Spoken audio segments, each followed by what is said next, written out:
Good morning all of student and welcome to online class. तो चलिए आज की क्लास जो है स्टार्ट करते हैं। चलिए तो आज देखते हैं दूसरा जो है टॉपिक है हमारा जसपुर सामरिक पाठ। जसपुर सामरिक पाठ प्रदेश। ठीक है, जसपुर जो है सामरिक पाठ प्रदेश। तो इसमें हम देखते हैं कि ये हमारा जो है वो हो चुका था, ये वाला भाग। ठीक है, ये आपका कोरिया था, ये सूरजपुर, ये सरगुजा और ये जसपुर और ये बलरामपुर, है ना। तो इसमें से जो है ये वाला भाग तो हो चुका था। ठीक, अब ये वाला जो है भाग हम पढ़ेंगे, ये वाला भाग जो पढ़ेंगे, यही आपका जो है जसपुर सामरी जो है पाठ प्रदेश है। ठीक, तो पहला है जसपुर सामरी पाठ प्रदेश जो है ये छोटा नागपुर के पठार का जो है हिस्सा है। पहला है छोटा नागपुर के पठार का, नागपुर के पठार का हिस्सा है। ठीक, दूसरा जो है पॉइंट है इसमें कि ये सबसे जो है छोटा जो है प्राकृतिक प्रदेश है। ठीक है, इस तरफ दूसरा पॉइंट है, ये सबसे जो है छोटा प्राकृतिक प्रदेश, सबसे छोटा जो है प्राकृतिक प्रदेश है। और तीसरा पॉइंट है सबसे ऊंचा जो है प्राकृतिक प्रदेश, सबसे जो है ऊंचा प्राकृतिक प्रदेश है। छोटा है लेकिन ये इसकी ऊंचाई जो है सबसे अधिक है। ठीक है, इसके बाद जो है चौथा पॉइंट अगर देखें तो परिवहन और मानव विकास सूचकांक में सबसे पिछड़ा हुआ जो है प्रदेश है। परिवहन एवं मानव विकास सूचकांक, मानव विकास सूचकांक में पिछड़ा हुआ जो है प्राकृतिक प्रदेश। ठीक है, तो ये आपका जो है जसपुर जो है सामरिक पाठ प्रदेश है। तो पहला जो पॉइंट देखें, छोटा नागपुर के पठार का ये हिस्सा है। ठीक है, दूसरा है कि ये सबसे छोटा जो है प्राकृतिक प्रदेश है। तीसरा है सबसे ऊंचा जो है प्राकृतिक प्रदेश है। और चौथा हम देख रहे हैं इसमें कि ये परिवहन एवं मानव विकास सूचकांक में पिछड़ा हुआ ये प्राकृतिक प्रदेश है। ठीक है, इसमें जो पाठ जो बोला गया है सामरी पाठ, पाठ मतलब होता है शिखर, याद रखिएगा। पाठ मतलब क्या होता है? शिखर। जसपुर सामरी पाठ, तो पाठ मतलब क्या है? तो पाठ का मतलब होता है शिखर। इसका जो है क्षेत्रफल अगर देखें तो क्षेत्रफल है आपका 6208 वर्ग किलोमीटर। 6208 वर्ग किलोमीटर इसका जो है क्षेत्रफल, इतने क्षेत्रफल में ये फैला हुआ है, यहां से यहां तक। ठीक है, क्षेत्रफल है 6208 वर्ग किलोमीटर। और ये जो है राज्य का जो है कितना परसेंट है इसका? राज्य का जो है 4.59%। ठीक है, इसका टोटल क्षेत्रफल है 6208 वर्ग किलोमीटर और ये राज्य का जो है 4.59% है। ठीक, इसका अगला जो पॉइंट है, अगला पॉइंट क्या है इसमें? इसका जो है अगर ढाल देखें,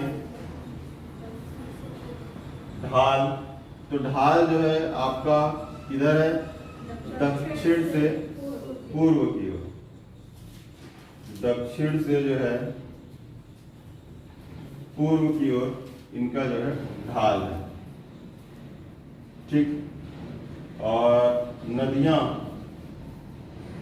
ठीक है, नदियां देखें तो इधर पाई जाने वाली जो नदी है वो इसका जो कोड है संघ की कमाई, संघ की कमाई। तो संघ नदी है एक आपका, क से जो है कन्हार नदी और म से मांड नदी और ई से जो है आपका ईब नदी। ठीक है, तो आप संख नदी, कन्हार नदी, मांड नदी और जो है ईब नदी, है ना। सरगुजा बेसिन या पूरी बघेलखंड के पठार, उसमें भी आपको जो है कन्हार नदी जो है उसमें भी था, है ना, और कन्हार नदी इसमें भी है, दोनों में रहेगा क्योंकि ये इस तरीके से बहती है ना। तो सरगुजा बेसिन में भी ये बहती है ना। तो संख नदी, कन्हार नदी, मांड नदी और जो है ईब नदी यहाँ की जो है नदियां हैं। और यहाँ जो पाई जाने वाली जो मिट्टी है वो आपका लाल पीली मिट्टी और लेटेराइट मिट्टी, लाल पीली मिट्टी और लेटेराइट जो है मिट्टी पाई जाती है। लाल पीली मिट्टी धान की फसल के लिए है और लेटेराइट मिट्टी जो है मोटे अनाज के लिए है।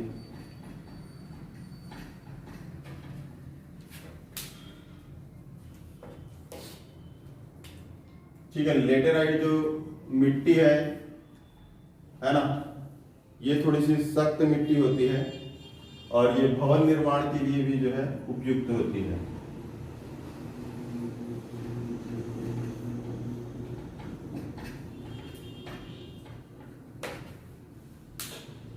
भवन निर्माण, है ना। लेटेराइट मिट्टी मतलब भाटा मिट्टी मान के चलिए, जहाँ पे खेती करना थोड़ा सा मुश्किल होता है। ठीक है, तो ऐसे जगहों पे क्या है, मोटे अनाज वगैरह जो है लगाए जाते हैं और ये जो मिट्टी होती है ये भवन निर्माण के लिए जो है उपयुक्त होती है। इसमें हम देखें सैल समूह। सैल समूह आपका जो है सैल समूह, तो किस प्रकार का सैल समूह यहाँ पर, एक तो दक्कन ट्रैप की चट्टानें पाई जाती है। ठीक है, और आपका जो है गोंडवाना, दक्कन ट्रैप और गोंडवाना। दक्कन ट्रैप की प्रमुख जो है खनिज क्या है, बॉक्साइट। बॉक्साइट जो है प्रमुख खनिज है और गोंडवाना का कोयला, ये तो कल बताया था मैं, कोयला। तो याद रखिएगा दक्कन ट्रैप जो है सैल समूह जहां भी पाया जाएगा वहां पर आपको जो है प्रमुख खनिज बॉक्साइट मिलेगा। ठीक, गोंडवाना से आपको क्या मिलेगा, कोयला मिलेगा। तो इसको जो है आपको दिमाग में रखना है ना। जो है दक्कन ट्रैप मिल रहा है मतलब बॉक्साइट और गोंडवाना मिल रहा है मतलब वहां पे कोयला। ठीक, इसके अलावा जो है यहां पर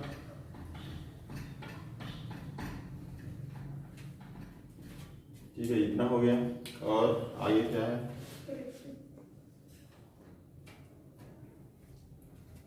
कृषि है।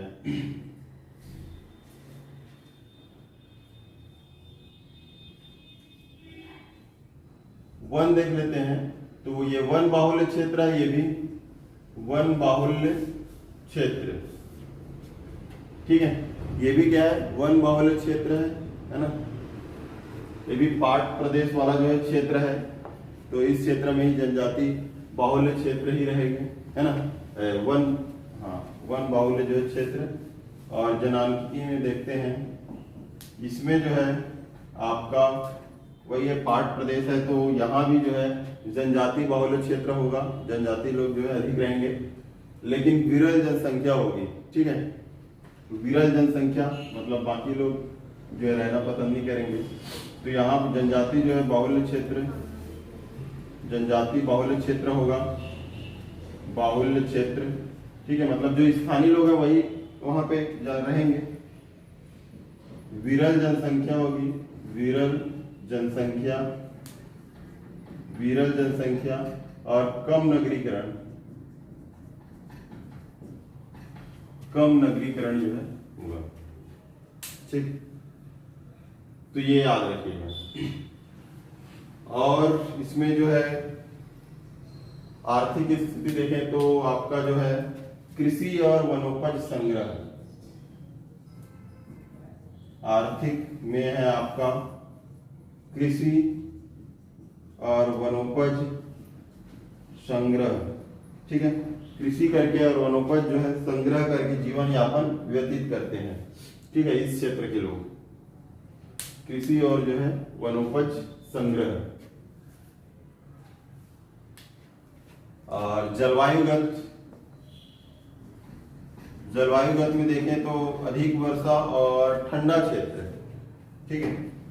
अधिक वर्षा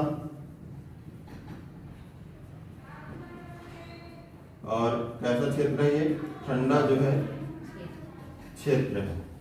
तो प्राकृतिक उपविभाजन में हम जो देख रहे हैं, पहला जो है आपका मैन पार्ट,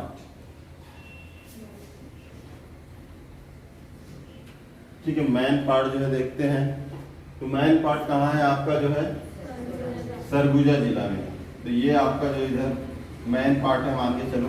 तो मैन पार्ट जो है सबसे पहला पॉइंट ये है कि ये सरगुजा जिला में है, सरगुजा जिला में है मैन पार्ट। दूसरा है कि इसकी जो ऊंचाई है, ऊंचाई 1100 जो है 52 मीटर इसकी ऊंचाई है, ठीक है। तीसरा है कि इस मेन पार्ट जो स्थान है यहाँ पर 1962 से तिब्बतियों का जो है, तिब्बती आके जो है बसे हैं, इसको तिब्बती है ना। तो तिब्बती लोग जो है 1962 से जो है शरण लिए हैं। तो यहाँ पर जो है मैन पार्ट यहाँ पर इस जगह में, ठीक, याद रखिएगा। इसके बाद है आपका 1962 में हो गया, तिब्बती लोग आके बसे। इसके बाद है चौथा पॉइंट है आपका मैन पार्ट से जो है मांड नदी का उद्गम है, याद रखिएगा। मांड नदी का उद्गम, मांड नदी का उद्गम जो है मैन पार्ट से है। मांड नदी का उद्गम हो गया मेन पार्ट से। सरवंजा जलप्रपात, इस मांड नदी पर ही जो है सरवंजा जलप्रपात स्थित है, सरवंजा जलप्रपात, ठीक है। सरवंजा जलप्रपात ये भी आपका जो सरगुजा जिला में है। यहां पर जो है इको पॉइंट टाइगर हिल स्थित है, ठीक है। इको पॉइंट के नाम से जानते हैं, टाइगर हिल है ना, कहां पर है, तो ये आपका जो है यही मैन पार्ट में ही है, ठीक। तो मैन पार्ट आपका पहला पॉइंट है, सरगुजा जिले में है। इसकी ऊंचाई 1152 मीटर है। इस और 1962 से जो है तिब्बती लोग यहाँ पे आके जो है बस गए हैं। और उसके बाद है मैन पार्ट से ही जो है मांड नदी का उद्गम है, और सरवंजा जलप्रपात मांड नदी पे ही है, ठीक है। इको पॉइंट और जो है टाइगर हिल, और सबसे ठंडा जो है पार्ट प्रदेश है ये, सबसे ठंडा है ना,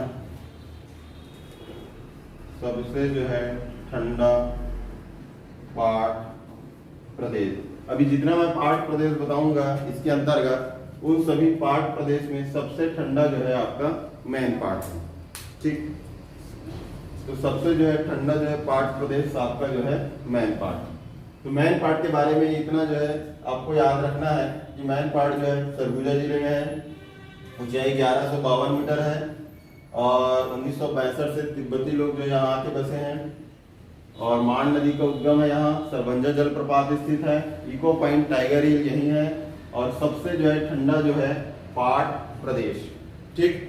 इसके अलावा हम देखें मैन पार्ट को जो है छत्तीसगढ़ का शिमला है ना, ये भी बहुत इंपॉर्टेंट क्वेश्चन है। छत्तीसगढ़ का शिमला कहा जाता है, छत्तीसगढ़ का जो है शिमला कहा जाता है इसको, ठीक है। इको पॉइंट मतलब एक ऐसा स्थान है जहां पर से अगर आप आवाज दोगे तो आपकी आवाज जो है रिफ्लेक्ट होके है ना जो है आएगी, और मतलब गूंजेगी मान के चलो, ठीक है। सामरी पार्ट है ना, ये सबसे जो है ऊंचा पार्ट है, और यहाँ पर जो है सबसे ऊंची चोटी छत्तीसगढ़ की जो है सबसे ऊंची चोटी यहीं स्थित है। छत्तीसगढ़ की जो है सबसे ऊंची चोटी, सबसे ऊंची चोटी जो है गौरालाटा जो है 1225 मीटर यही जो है स्थित है। तो दूसरा जो पार्ट आपका जो है सामरी पार्ट है, ये छत्तीसगढ़ का जो है सबसे ऊंचा जो है पार्ट, और छत्तीसगढ़ की जो है सबसे ऊंची चोटी जो है यही स्थित है गौरालाटा 1225 मीटर। ठीक है, ये इसकी जो है ऊंचाई है। इसके बाद हम देखें तो आपका ये सामरी पार्ट जो है बलरामपुर जिले में है। कहाँ है ये? बलरामपुर जिले।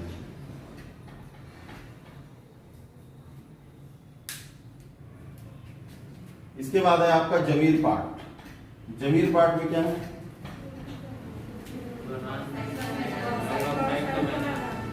जमीर पार्ट, तो जमीर पार्ट को जो है बॉक्साइट का मैदान कहते हैं, है ना, पूरा बॉक्साइट भरा हुआ है जमीर पार्ट। जमीर पार्ट जो है बॉक्साइट का मैदान, जमीर पार्ट बॉक्साइट का जो है मैदान कहते हैं। हाँ, ये भी जो है आपका बलरामपुर जिले में है, बलरामपुर जिले। इसके बाद है आपका जो है जारंग पार्ट। जारंग पार्ट, तो जारंग पार्ट इधर कहीं पे है, यहाँ पर सरगुजा और बलरामपुर है ना, ये कुछ हिस्सा सरगुजा में, कुछ हिस्सा जो है बलरामपुर में। तो जारंग पार्ट याद रखिएगा, सरगुजा बलरामपुर। इसके बाद है आपका जो है जसपुर पार्ट। जसपुर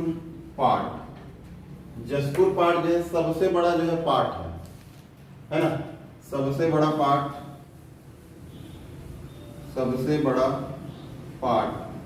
जसपुर पार्ट। इस सबको याद रखना है। कौन सबसे ऊंचे? ठंडा पार्ट बोला जाए तो मेन पार्ट आएगा, सबसे ठंडा पार्ट मेन पार्ट, सबसे ऊंचा पार्ट आपका सामरी पार्ट, और सबसे बड़ा पार्ट अगर पूछा जाए तो जसपुर पार्ट। ठीक है, ये याद रखना है आपको। इसके बाद है आपका जो है जसपुर पार्ट तो हो गया सबसे बड़ा पार्ट। लहसन पार्ट, पंडरा पार्ट भी है। पंडरा पार्ट जसपुर में है। पंडरा पार्ट जो जसपुर, और लहसन पार्ट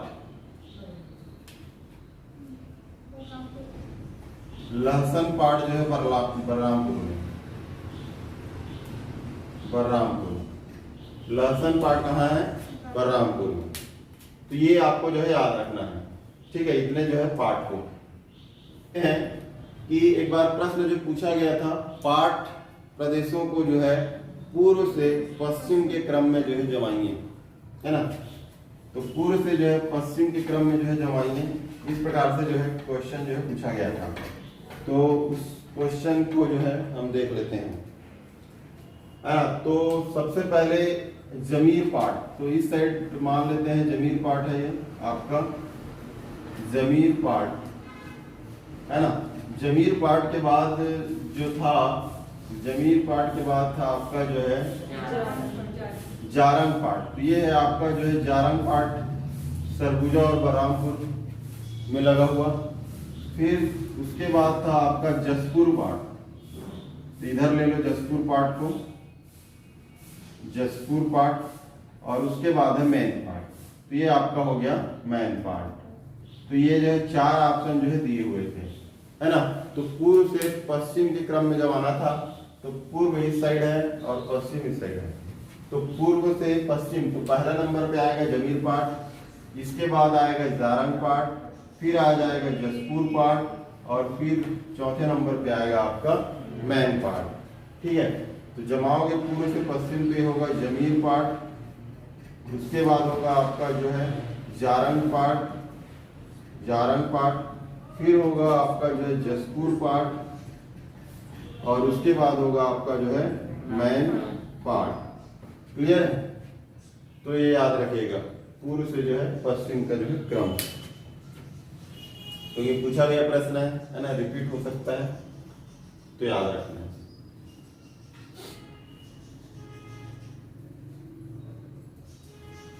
यहां पर जो है टमाटर राजधानी है ना, टमाटर राजधानी किसको कहते हैं? टमाटर राजधानी लुडेंग है ना, जसपुर जिले में है। लुडेंग जो है जसपुर। और नागलोक छत्तीसगढ़ का नागलोक, छत्तीसगढ़ का जो है छत्तीसगढ़ का नागलोक। तपकरा, तपकरा जो है जसपुर, ठीक है। छत्तीसगढ़ का नागलोक जो है, तपकरा जो है जसपुर है ना। तो ये स्थान का नाम भी जो है आपको याद हो जाएगा, नागलोक तपकरा है ना। तपकरा जो है क्यों रखे हैं? क्योंकि नाग लोग वहां पर नाग की संख्या जो है बहुत ज्यादा है, और नाग लोग जो है कहीं से भी जो है टपक जाते हैं, ठीक है।